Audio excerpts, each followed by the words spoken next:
all you have to do to change your HTML blocks that have got your opt-in form code in to be reusable blocks is hit this button up here with the 3 vertical dots, more options, add to reusable blocks, and then just give it a name.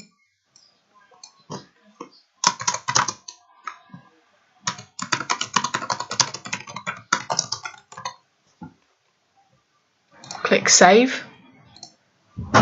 And then if you want to use that again later on, for example, if I want to put it at the bottom of this post, click this add block, scroll down to reusable,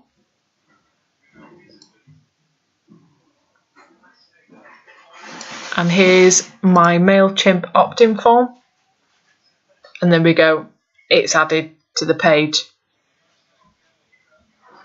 Literally just a few clicks of a button and it's there.